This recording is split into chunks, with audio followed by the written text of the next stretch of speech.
এবারের বাজেটে সবকিছু ঠিকঠাক থাকলেও একটা গুরুত্বপূর্ণ বিষয়কে খুবই কম গুরুত্ব দেওয়া হয়েছে, সেটা হচ্ছে কি আমাদের দেশের প্রতিরক্ষা ব্যবস্থা।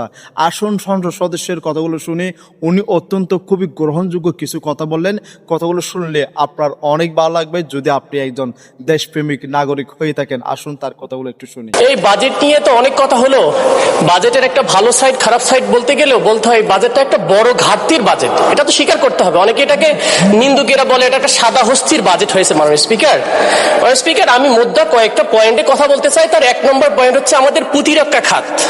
মাননীয় স্পিকার, প্রতিরক্ষা খাতে যে বাজেটটা দেওয়া হয়েছে, আমি তা শুরু করার আগে আমাদের সম্মানিত স্পিকার সাহেব, উনি যেহেতু একজন বীর মুক্তিযোদ্ধা ছিলেন, ওনার সামনে হয়তো বলতে পারলে ভালো হইতো।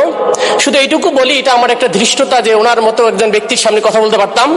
কিন্তু আমরা দেখলাম ওই যুদ্ধের সময়ও যদি আমরা আমাদের প্রতিরক্ষা খাতে যথেষ্ট বরাদ্দ বা অস্ত্র থাকতো, আধুনিক অস্ত্র, তাহলে হয়তো আমাদের লোক দিয়ে আমরা একক কৃতিত্বেই আমরা স্বাধীনতা অর্জন করতে পারতাম। মাননীয় স্পিকার, যেমনটা যদি এটা হতো, যেমনটা আমাদের শহীদ প্রেসিডেন্ট জিয়াউর রহমান, তার একটা কামালপুর যুদ্ধের সময় উনি ইন্ডিয়ান পক্ষ থেকে একটা ওয়্যারলেস দেওয়া হয়েছিল ওনাকে, ভাঙা ওয়্যারলেস, যেটাকে উনি রাগ করে ফেলে দিয়ে ইন্ডিয়ান কমান্ডোকে বলেছিল অস্ত্র যখন দিবা, সরঞ্জামাদি যখন দিবা, তখন এমন জিনিস দাও যেটা ফাংশন করে, ডিসফাংশনাল দিও না, এটা আমার জন্য বাধাগ্রস্ত করে। মাননীয় স্পিকার, কেন এই জন্য বলতেছি, আজকে আমাদের প্রতিরক্ষা খাতের যে বাজেট দেওয়া হয়েছে মাত্র 42 কোটি টাকা। মাননীয় স্পিকার, 42,000 কোটি টাকা, যার মধ্যে 35,000 কোটি টাকায় শুধু পরিচালনা ব্যয়, কিন্তু মাত্র 7,000 কোটি টাকা দিয়ে কি আমাদের প্রতিরক্ষা হবে? মাননীয় স্পিকার, এই প্রতিরক্ষা বাজেট দিয়ে যে আমাদের আধুনিক অস্ত্র কেনা হবে, এই অস্ত্র তো প্রতিরক্ষা দিবে শুধু আপনার আমার সবার এই 350 জন সংসদ সদস্যের এলাকার মানুষের প্রতিরক্ষা দিবে। মাননীয় স্পিকার,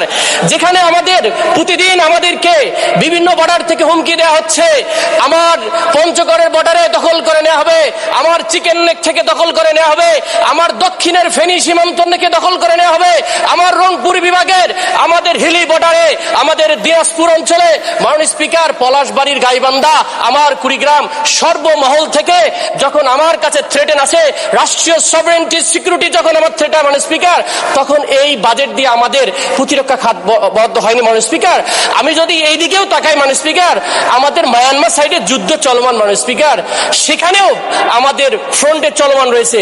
পার্বত্য 3টা অঞ্চল, 3টা জেলা, যেখানে তিনটা বিদ্রোহী গোষ্ঠীর বিরুদ্ধে, কুকি চীনের বিরুদ্ধে আমাদের দুইটা ডিভিশন, আর্মি ডিভিশন কাজ করতেছে।